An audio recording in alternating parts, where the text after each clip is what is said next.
नमस्कार दोस्तों, कैसे हैं आप सभी। मैं उम्मीद करती हूँ कि आप सब अच्छे होंगे। दोस्तों, आज के समय में बहुत से ऐसे पौराणिक सच हैं जो दुनिया से छुपाए गए हैं, जिनके बारे में बहुत कम लोग जानते हैं। तो आइए बात करते हैं रावण के बारे में कुछ रोचक तथ्यों की। दोस्तों, रावण भले ही कितना बड़ा अधर्मी रहा हो, परंतु वो आरंभ काल से ही भगवान शिव की भक्ति में लीन रहा करता था और भगवान शिव को ही सबसे बड़ा मानता था।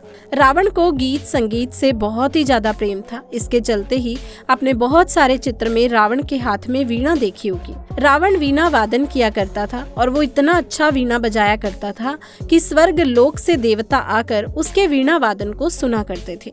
दोस्तों, रामायण, विजयदशमी या दीपावली का जिक्र होने पर हमारे मन में सबसे पहला ख्याल श्री राम और रावण के युद्ध और भगवान राम द्वारा रावण के अंत का आता है। लेकिन शास्त्रों में रावण को एक दैत्य, राक्षस, अत्याचारी के अलावा भी कई रूपों में वर्णित किया गया है। दोस्तों, रावण को महान विद्वान, प्रकांड पंडित, महाज्ञानी, राजनीतिज्ञ, महाप्रतापी, महापराक्रमी योद्धा और अत्यंत बलशाली जैसे नामों से पुकारा गया है। रामायण में जिक्र है कि राम ने भी एक बार रावण को महाविद्वान के रूप में संबोधित किया था।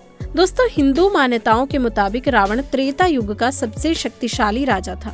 उसे अपनी ताकत पर बहुत ही घमंड था और इसी घमंड की वजह से रावण ने भगवान राम की पत्नी माता सीता का हरण भी किया था।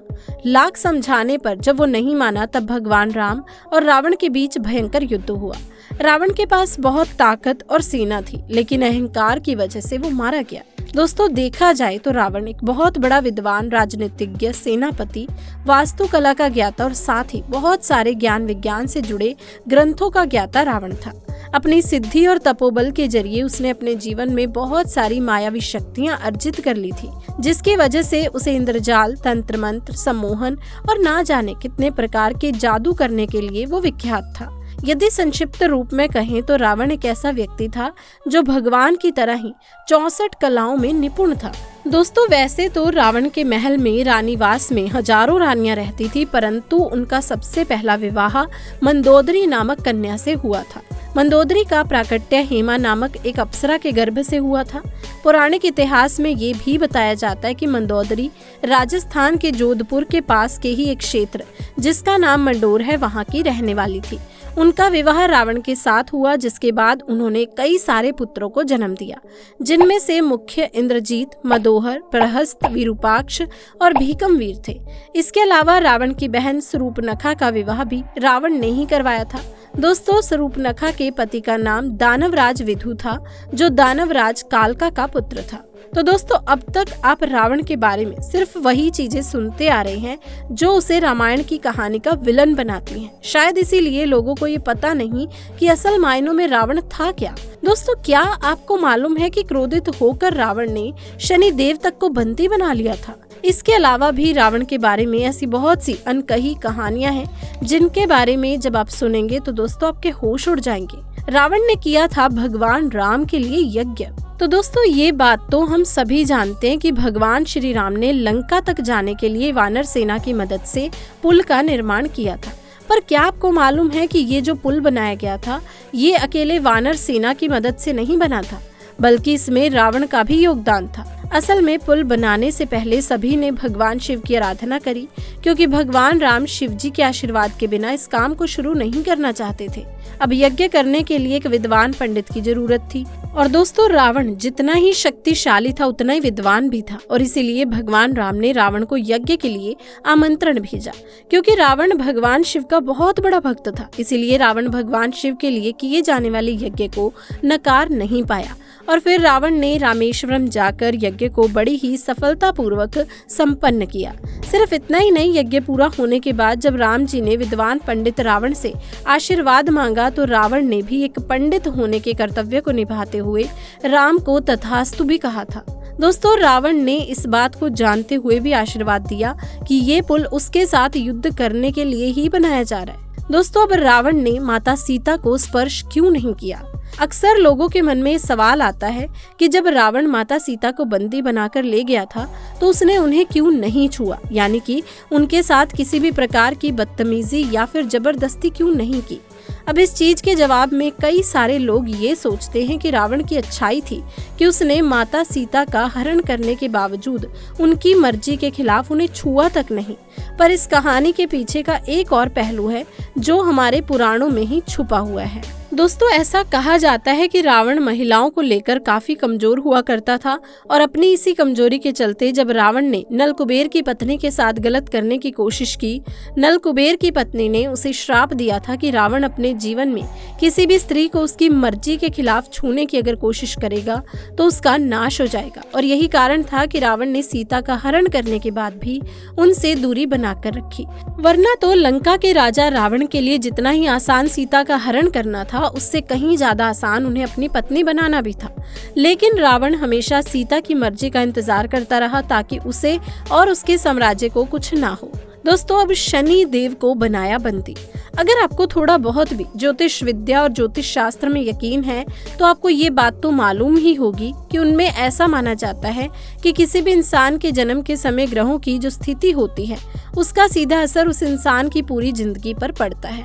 ऐसे में परम ज्ञानी होने के नाते रावण को भी ग्रहों की स्थिति का बड़े अच्छे से पता था। इसीलिए रावण ने अपनी शक्ति के बल पर नवग्रहों को आदेश दिया कि जब रावण के बच्चों का जन्म हो तो सभी ग्रहों को 11वें स्थान पर रहना है। कहा जाता है सभी ने रावण की इस बात को मान लिया, लेकिन शनि देव रावण की इस बात को मानने से बिल्कुल इनकार कर देते हैं और जाकर 12वें स्थान पर बैठ जाते हैं। शनि देव का ऐसा करना रावण को अपना अपमान लगा, इसीलिए रावण शनि देव के ऐसा करने से बहुत ही ज्यादा क्रोधित हो गया और उसने अपनी ताकत का इस्तेमाल करके शनि देव को कई सालों तक अपने महल में बंदी बनाकर रखा।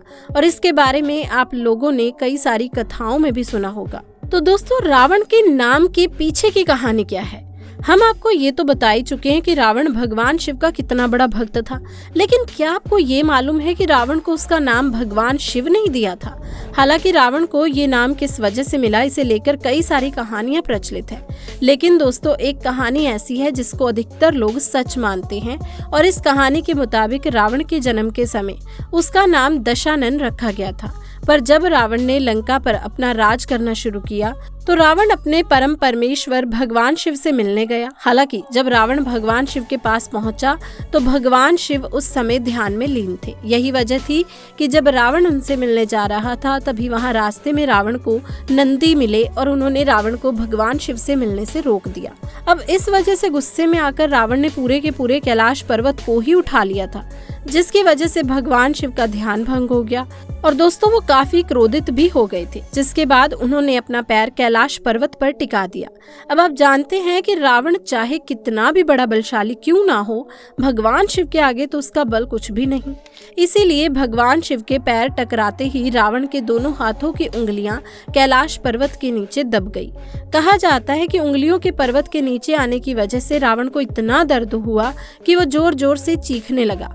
रावण के मुख से निकली दर्द भरी चीख इतनी ज्यादा भयंकर थी जिससे पूरी धरती हिल गई और यही कारण है कि भगवान शिव ने इसे रावण, जिसका मतलब होता है जोर जोर से चिल्लाने वाला इंसान, ऐसा नाम दे दिया।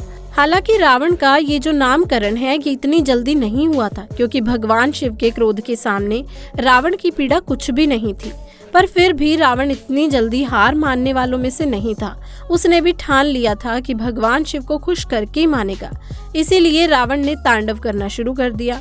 दोस्तों जाहिर सी बात है कि कैलाश पर्वत से कुचली गई उंगलियों के दर्द को भूलकर जिस प्रकार रावण भगवान शिव को प्रसन्न करने में लगा हुआ था, उसे देखकर भगवान शिव का मन पिघल गया, क्योंकि भगवान शिव वैसे भी बहुत भोले हैं जो अपने भक्तों की हर मनोकामना को पूरी करते हैं। और दोस्तों यहाँ भी जब रावण भगवान शिव को प्रसन्न करने में लगा था तो भला भोलेनाथ कैसे क्रोधित रह सकते थे। वो रावण का ये प्रयास देखकर पिघल गए और फिर भगवान शिव ने रावण को अपना भक्त बना लिया। रावण को वीणा बजाने में भी महारत हासिल थी। दोस्तों महिलाओं में लोग ब्यूटी और ब्रेन के कॉम्बिनेशन को अक्सर ढूंढते हैं, क्योंकि बहुत कम ही ऐसी महिलाएं होती हैं जिनके अंदर सुंदरता और समझदारी एक साथ होती है। ठीक उसी तरह आपको बहुत कम ऐसे पुरुष भी देखने को मिलेंगे जो ना सिर्फ बुद्धिमान हो बल्कि शक्तिशाली भी हों, और ये दोनों गुण तो रावण के अंदर थे ही। इसके अलावा ये एक बहुत ही अच्छा कलाकार भी था। दोस्तों रावण को वीणा बजाने की कला में महारत हासिल थी, और अगर आपने कभी रामायण को ध्यान से देखा हो तो आप ये बात जानते होंगे कि रावण की सेना के झंडे पर वीणा का चित्र बना हुआ था। इसके अलावा ऐसे कई सारे चित्र भी हैं जहां पर आपने रावण को वीणा बजाते देखा होगा।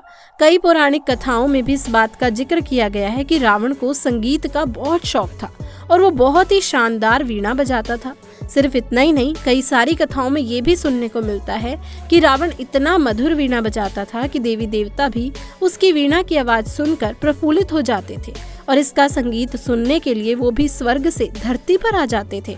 दोस्तों, साथ ही ऐसा माना जाता है कि रोज रावण भगवान शिव को प्रसन्न करने के लिए भक्ति में लीन होकर वीणा बजाता था। रावण का भगवान शिव के प्रति अपनी भक्ति दिखाने का ये एक बहुत ही अनोखा जरिया था, क्योंकि रावण ये बात जानता था कि जो संगीत से नजदीक होता है वो ईश्वर के भी नजदीक पहुंच जाता है। इसीलिए जब कभी भी रावण को भगवान शिव की आराधना करनी होती थी तो वो ध्यान तो करता ही था, पर उसके साथ पूरी तरह से भक्ति में लीन होकर घंटों वीणा बजाता था, ताकि उसकी वीणा की मधुर आवाज भगवान शिव तक पहुंचे और वो रावण से प्रसन्न हो जाएं। अब दोस्तों, जानते हैं रावण की पूजा।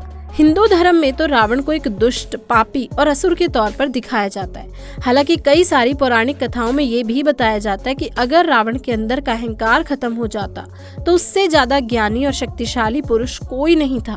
लेकिन रावण के अहंकार ने उसका अंत कर दिया और ये चीज आप भी अपने बड़े बुजुर्गों से हमेशा सुनते आ रहे होंगे। लेकिन क्या आपको ये बात मालूम है कि जैन धर्म शास्त्रों में भी रावण के कई सारी विशेषताएं और उसके गुणों का उल्लेख किया गया है। जैन पुराण के मुताबिक आने वाले तस्करों में भगवान महावीर की तरह रावण को भी जगह मिलेगी। यहाँ तक कि कुछ जैन तीर्थ स्थल ऐसे भी हैं जहाँ पर रावण की मूर्तियाँ देखने को मिलती हैं, और ये सब सिर्फ इसलिए क्योंकि जैन धर्म के मुताबिक रावण एक शुद्ध ब्राह्मण और ज्ञानी पुरुष था। और हम भी आपसे यही कह रहे हैं कि हर किसी को रावण की तरह ही बुद्धिमान, अपने इरादों में पक्का और बलशाली होना चाहिए। लेकिन रावण की सिर्फ एक आदत जो किसी को भी नहीं अपनानी चाहिए, वो था रावण का अहंकार। तो दोस्तों, आज की वीडियो में बस इतना ही। आपको वीडियो कैसी लगी आप हमें जरूर बताइएगा। इसी के साथ इस वीडियो को दोस्तों लाइक करें, शेयर करें और चैनल को सब्सक्राइब करना ना भूलें। मिलते हैं और एक नई वीडियो के साथ। तब तक के लिए आप सभी का बहुत बहुत धन्यवाद।